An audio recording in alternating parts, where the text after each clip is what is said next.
않았습니까? 신인균 국방TV 데일리 디펜스입니다. 오늘 아주 흥미로운 소식 분석 여러분들께 드리겠습니다. 사상 첫 미국과 대만의 연합군사훈련이 공식적인 것은 아니지만 여기에 중공군이 개량하고 도망갔다는 겁니다. 지난 9일 대만 상공에 충격적인 함정이 나타났습니다. 우리가 추격할 수 없지만 중국 입장에서는 완전히 충격적인 함정인데요. 보라색 라인 한번 보시겠습니다. 동쪽에서 서쪽으로 와가지고 타이페이에서부터 대만의 서쪽 해안선을 따라 내려가서 밑으로 들어갑니다. 그리고 바다로 빠져나갑니다. 이게 적혀있죠. 7월 3일, 1월 6일, 90, 3월 6일 이렇게 나와 있습니다. 이게 뭐냐? 바로 미군기였습니다. 이 코스는 뭐냐? 바로 중국과 마주보고 있는 대만의 해안선을 따라 내려가는 것이죠. 대만의 영토를 중국과 마주보고 있는 영토로 완전히 중단해서 내려가고 있습니다. 대만은 허락받지 않고 가능한 일이 계십니까? 절대 가능하지 않죠. 그런데 미군이 교 단절 이후에 처음으로 대만 영토를 중단한 미군기의 정체는 바로 이 40대의 클리퍼라고 하는 수송기인데요. 보잉의 중형 여객기 지상 7700을 개조한 요인 화물 수송 겸용 수송기입니다. 대만 상공을 비행한 기체는 등록번호 2690으로 비행 당시에는 16사라는 호출명을 사용했으며 소속은 본토 주둔 미 해군 물류지원 비행단 이하의 59비행이 됩니다. 정기편으로 해결할 수 없는 긴급한 화물 또는 수송에 투입되며 현재 오키나와의 가데나 기지에 배치돼 있습니다. 오키나와 기지에 배치돼 있으면서 한국의 오산 그리고 일본은 오히려 계속 돌아가면서 해군은 요인 VIP를 수송하고 또 긴급하게 물자를 갖다줘야 할 물자도 갖다주고 하는 수송기 용도로 써요. 이 부분 바로 기술원이 앞을 들면 화물을 대량으로 지원할 수 있는 수송기로 사용할 수 있고 그 내부를 정비를 하고 의자를 장착하면 여객기 용도로 사용할 수 있습니다. 그러면 수송기가 되는 것이죠. 그런데 그렇게 운용을 하는 비행기 2대를 이게 가능한 중국 위에서 아까 보시다시피 대만 왼쪽 중국과 마주보는 양안 중에서 대만의 언덕이 이 지역을 돌면서 지금 내려간 겁니다.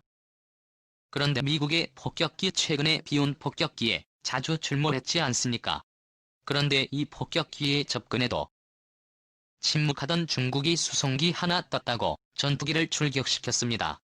대만 국방부가 브리핑을 했는데요.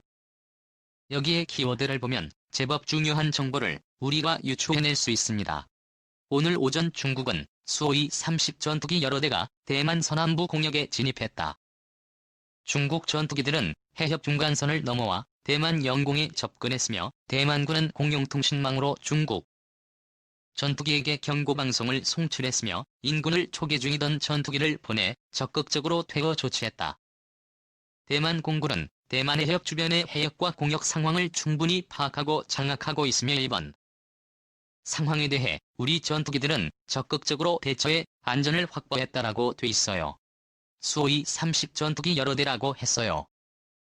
그러니까 2부대 최소 2대 이상인데 2대면 뭐라고 하지 않고 대라고 했겠죠. 그래서 최소 대대장도 오지 않았을까라고 생각을 해요. 그런데 대만의 서남부 공역에 진입했다.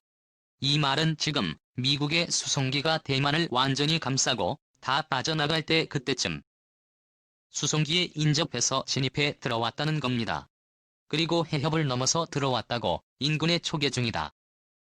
그러니까 중국 전투기가 이렇게 오니까 대만 내에 있는 공군기지에서 스크램블 이륙을 해서 요격을 하는 게 아니고 인근에 비행 중이던 뭔가 초계 비행하고 있던 전투기들이 이제 막아냈다.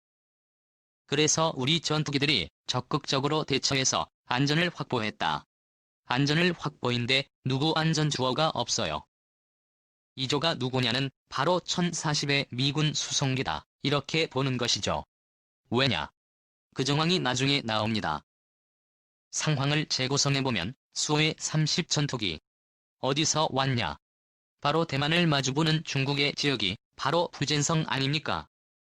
한자로는 보건성이라고 하는데 이 푸젠, 성푸젠, 성북쪽에 바로 푸젠, 샤먼 비행장이라고 했습니다. 여기에서 주력한 뒤 거의 남쪽으로 내려옵니다. 중대로면 중간선이 있죠. 중국과 대만의 중간에 협중간선이 있습니다. 여기를 관통해서 내려와서 대만 서남부 지역까지 왔는데 여기가 가오슝이 있는데요. 이때는 이미 이 수송기가 대만섬을 한 바퀴 돌고 가오슝을 지나서 밑으로 내려갈 때였어요. 이때 이제 위협 비행을 하러 온 겁니다. 이렇게 알 수가 있어요. 이때 이제 가오슝 옆에 자이기지라는 대만의 공군 기지 중에서 제일 강력한 전투기들만 모아놓은 기지가 있습니다. 그 짧은 기지에서 출격해서 초기화하던 F-16들이 이제 막 됐다라고 하는데, 그러면 이 중국 전투기가 돌진하자 F-16 전투기로 한 대만인데 이 역시는 하이퍼 바이퍼의 약자예요. 우리가 알고 있는 F-16은 팔콘이지 않습니까?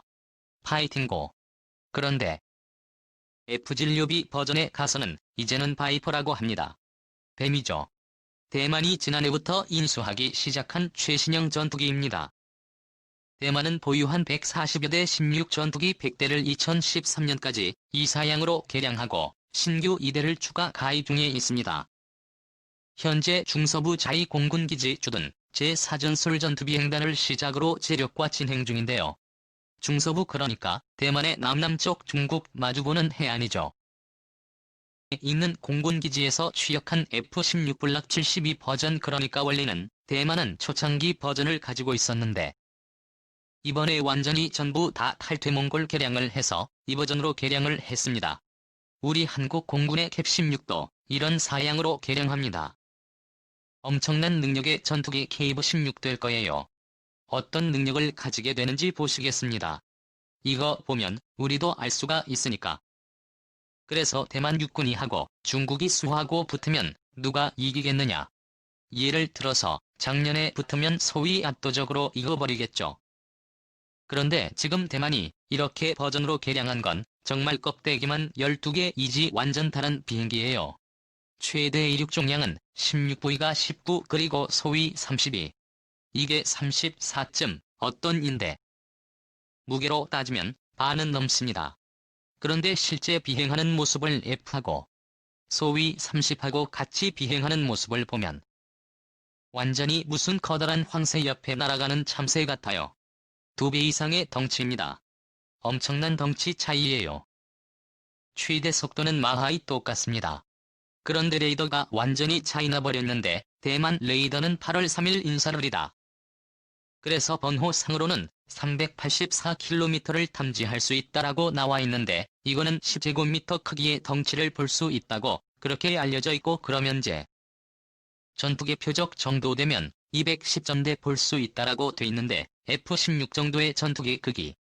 그런데 이 소설집은 굉장히 크죠. 우리 FK보다 조금 더 크니까 1보다 300에서 볼 수 있겠죠. 반면에 소위 30 전투기 레이더는 카탈로그 상으로 150km를 본다고 되어 있습니다.